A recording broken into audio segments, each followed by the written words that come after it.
আসসালামু আলাইকুম। প্রিয় দর্শক, আপনাদের সকলকে আমন্ত্রণ জানাচ্ছি। যে এবার খলিল সাহেবের যে দিল্লি আসা, খলিল সাহেব এবং তার সাথে পররাষ্ট্র উপদেষ্টা, এদের দিল্লি আগমনের ঠিক আগে যেভাবে এই ইউনূস সাহেবের আনা অধ্যাদেশটাকে বিল আকারে পাশ করে আওয়ামী লীগকে ব্যান করার ব্যাপারটা একেবারে পাকাপোক্ত করা হলো, এটা ভারত একদম ভালো চোখে দেখে নেই। যার ফলে আপনি লক্ষ্য করবেন রণদীপ জয়সওয়ালের বক্তব্য এটা পরিষ্কার যে বাংলাদেশের বর্তমান সরকার আইন করে আওয়ামী লীগের কার্যক্রম নিষিদ্ধ করেছে এবং কেউ কোনো কার্যক্রম করতে চাইলে শাস্তির বিধান রেখেছে। স্বাভাবিকভাবেই এটা কোনো একটা দলের আদর্শকে অন্যায়ভাবে দমন করার একটি কৌশল। আওয়ামী লীগ যদি দেশে ফিরতে চায় তাহলে আওয়ামী লীগের বন্ধু রাষ্ট্র হিসাবে ভারত বাংলাদেশের এরকম একটা বৃহত্তম রাজনৈতিক সংগঠনকে বাংলাদেশে পুনরায় রাজনীতি করার সুযোগ সৃষ্টিতে কোনো অবদান রাখতে পারে কিনা, এ ব্যাপারে আপনার অভিমত কি? না, এখানে একটা ব্যাপার খুবই পরিষ্কার, সেটা হচ্ছে যে ভারতের তরফ থেকে ইউনূস সাহেবের যে গোলমালগুলি ইউনূস সাহেব করতে শুরু করলেন, ভারতের সাথেও করলেন এবং দেশের মধ্যেও একটা প্রতিহিংসার রাষ্ট্র হিসেবে বাংলাদেশকে পরিণত করলেন। তারপর থেকে ভারতের তরফ থেকে যে বিএনপির সাথে যোগাযোগ বৃদ্ধি পেয়েছে এবং বিএনপির সাথে একটা ওয়ার্কিং রিলেশনশিপ তৈরি করার একটা চেষ্টা সেটা হয়েছে। কিন্তু এখানে একটা ব্যাপার খুব পরিষ্কার ভাবেই, যেটা আপনিও উল্লেখ করলেন আপনার ইন্ট্রোডাক্টরি ইয়েতে, যে রণদীপ জয়সওয়ালের যে বক্তব্য, এখানে আমি প্রথমেই আপনাকে একটু বলি যে এবার খলিল সাহেবের যে দিল্লি আসা, খলিল সাহেব এবং তার সাথে পররাষ্ট্র উপদেষ্টা হুমায়ুন কবির, তারেক রহমানের যিনি খুব কাছের লোক বলে পরিচিত, এদের দিল্লি আগমনের ঠিক আগে যেভাবে এই ইউনূস সাহেবের আনা অধ্যাদেশটাকে বিল আকারে পাশ করে আওয়ামী লীগকে ব্যান করার ব্যাপারটা একেবারে পাকাপোক্ত করা হলো, এটা ভারত একদম ভালো চোখে দেখে নেই। যার ফলে আপনি লক্ষ্য করবেন রণদীপ জয়সওয়ালের বক্তব্য এটা পরিষ্কার। কারণ ভারত, আপনি যদি দেখেন যে বিএনপির সাথে ইন্টারাকশনের ফলে ভারতের বিভিন্ন সময় যে স্টেটমেন্ট এর যে মুখপাত্র বা অন্য লোকজনের বারবারই বলা হচ্ছে যে ভারত বাংলাদেশকে একটা ইনক্লুসিভ ডেমোক্রেসি হিসেবে দেখতে চায়। তো বাংলাদেশে নিশ্চয়ই ইনক্লুসিভ ডেমোক্রেসি আওয়ামী লীগকে বাদ দিয়ে তো হবে না। আওয়ামী লীগ তো কোনো এক হুজুর দুই হুজুরের ওই নেজামত খেলাফত এইসব পার্টি না। আওয়ামী লীগ একটা বটবৃক্ষ। হ্যাঁ, এই পার্টির একটা বিরাট ঐতিহ্য আছে এবং স্বাধীনতা যুদ্ধের নেতৃত্ব দেওয়া ছাড়া বাংলাদেশে গণতন্ত্র পুনঃপ্রতিষ্ঠা করার ক্ষেত্রে, বিশেষ করে সামরিক সরকারগুলোর হাত থেকে ক্ষমতা জনগণের যে ছিল, আওয়ামী লীগের একটা বিরাট ভূমিকা আছে। তো গত 15 বছর আওয়ামী লীগ ক্ষমতায় ছিল, সেসব অনেক ব্যাপার, তার মধ্যে আমি যাচ্ছি না। কিন্তু হ্যাঁ, তো যাই হোক, এসবের মধ্যে একটাই কথা, ভারত ডেফিনেটলি এটা ভারতের যেটা ব্যাপার ছিল যে বিএনপি সরকারে আসছে, আর বিএনপি একটা মেজর ইম্পর্টেন্ট পলিটিক্যাল পার্টি, তাদের সাথে একটা যোগাযোগ রক্ষা করে ইলেকশনটা হোক, ইলেকশনটার মাধ্যমে, কারণ ইউনূস সাহেব তো ইলেকশনই প্রথম চায়নি। ওনার চামচাদের দিয়ে তো উনি বলাতে শুরু করেছিলেন 5 বছর ওকে ক্ষমতা রাখতে হবে, বাংলাদেশকে উনি সিঙ্গাপুর করবেন। তো বাংলাদেশকে লুটপাট করে কোন জায়গায় নিয়ে দাঁড় করিয়েছে, এটা আমি, আপনি এবং বাংলাদেশের আপামর জনসাধারণ জানি। সেই প্রসঙ্গে পরে আসছি। হ্যাঁ, বেঁচে দেয় পারলে দেশটাকে। এ তো যাই হোক, তো এখানে ভারতের একটা লাইন খুব ক্লিয়ার কিন্তু এই ব্যাপারে, যে ইনক্লুসিভ ডেমোক্রেসি বাংলাদেশে, এবং ইনক্লুসিভ ডেমোক্রেসি ঠিক আছে। ইউনূস সাহেব নির্বাচন ডেকেছে, ইউনূস সাহেব এই ব্যান দিয়ে করে আওয়ামী লীগকে ইলেকশনে আসতে দেয়নি। কিন্তু ভারতের একটা প্রত্যাশা ছিল যে এই সরকার আসার পরে, বিএনপি গভর্নমেন্ট ইলেক্টেড হয়ে আসার পরে, এরা এই ব্যান ট্যানের মধ্যে যাবে না, এরা ওখান থেকে সরে আসবে।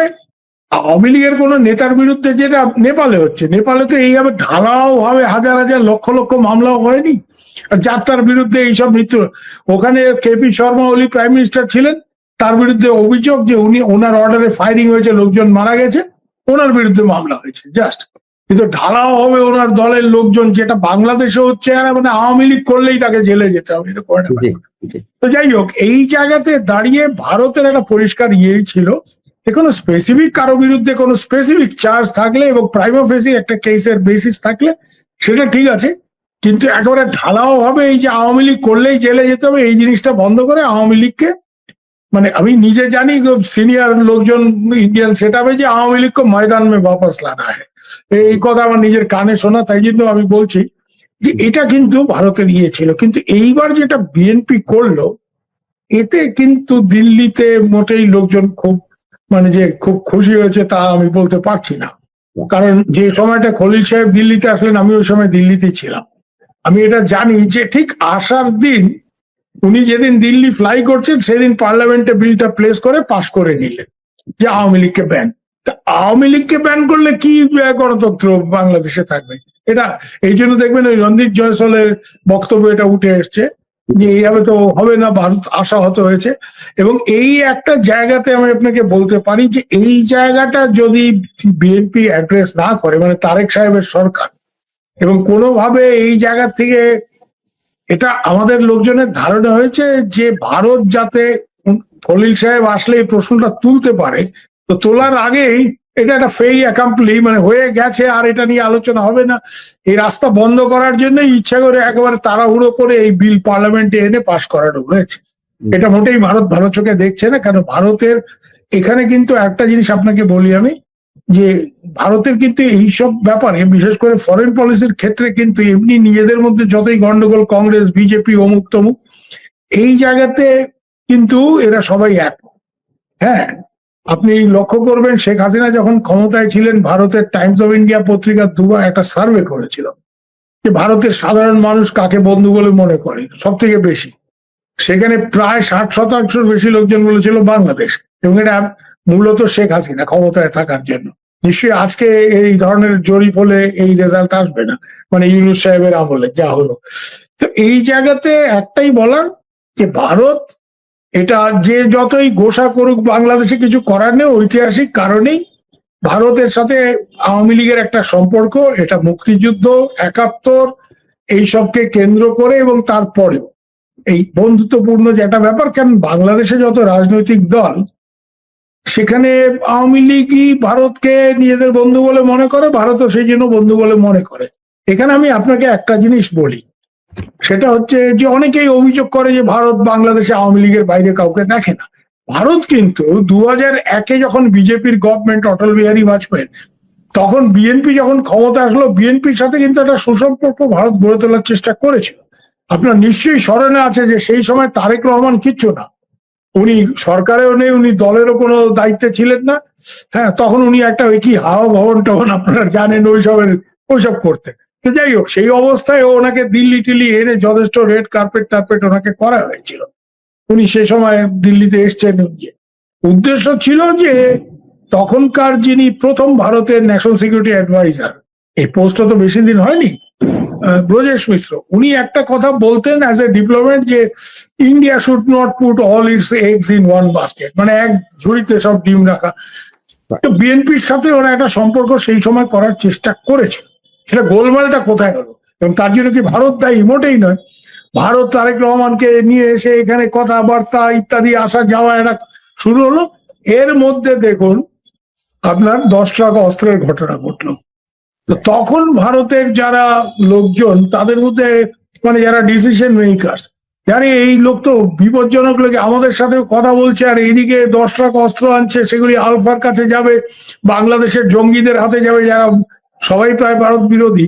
তো এর থেকে সম্পর্কটা খারাপ হলো। এবং তারপরে কংগ্রেস যখন ক্ষমতায় আসলেন, মনমোহন সিং, প্রণব মুখার্জি তখন ছিলেন, আর প্রণব মুখার্জির সাথে মানে পুরনো কংগ্রেসের লোক, একটা আওয়ামী লীগের অন্যরকম সম্পর্ক, বাঙালি মানুষ বুঝতেই পারেন, শেখ হাসিনা বা শেখ পরিবারের সাথেও ব্যক্তিগত সম্পর্ক, প্রণব মুখার্জি, গণিকান্ত চৌধুরীদের সময়, সব মিলিয়েই একটা জায়গায় গিয়ে দাঁড়ালো যে না, আওয়ামী লীগ ক্ষমতায় এসছে, আমরা আওয়ামী লীগের সাথে ডিল করব। বিএনপির সাথে এই চেষ্টা করতে গিয়ে ব্যর্থ হয়ে ভারতের ডিসিশন মেকারদের মধ্যে, বিশেষ করে যারা গোয়েন্দা বিভাগের লোকজন বা ফরেন মিনিস্ট্রিতে, যে না, let's forget it, Awami League আছে, হ্যাঁ ওই দিল্লিতে যা বলে শেখ হাসিনা, বহেনজি হ্যাঁ তো ঠিক হ্যাঁ, চলো বাকি সব ছোট। এখন এইখানে আজকে যেটা বিএনপির সাথে ইন্টারাকশন, এটা অনেকটা ফরম্যাটটা হচ্ছে মন্দের ভালো, যে আওয়ামী লীগ নেই, আওয়ামী লীগ ক্ষমতাচ্যুত, এই জায়গাতে জামাতের চাইতে বিএনপির সাথে আমরা ডিল করি, এবং যাতে আউটরাইট দেশটা ফান্ডামেন্টালিস্টদের হাতে চলে না যায়।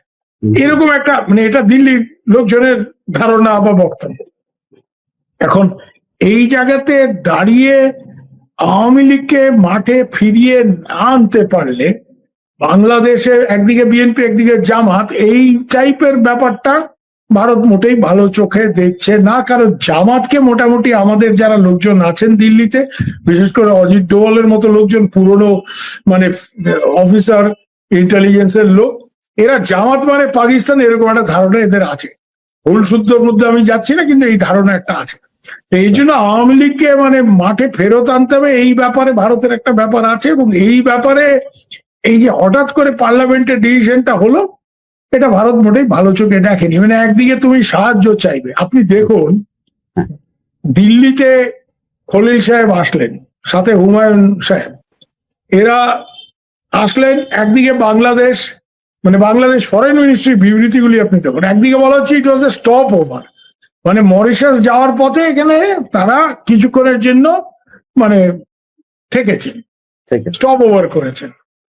আরেকদিকে বলা হচ্ছে ভারতের যাদের সাথে কথা হয়েছে আমাদের পররাষ্ট্রমন্ত্রীর, মানে ব্যাপক আলোচনা হয়েছে, অনেক ইস্যু তোলা হয়েছে। একটা স্টপ ওভার যদি হয় তাহলে এত সব ব্যাপার, বিএসএফ এর বর্ডারে ভূমিকা, হ্যাঁ, থেকে শুরু করে শেখ হাসিনার প্রত্যাবর্তন, মানে সব আলোচনাই হয়েছে, অথচ এটা স্টপ ওভার। তো কি মানে কোনটা সত্যি আপনি বলুন?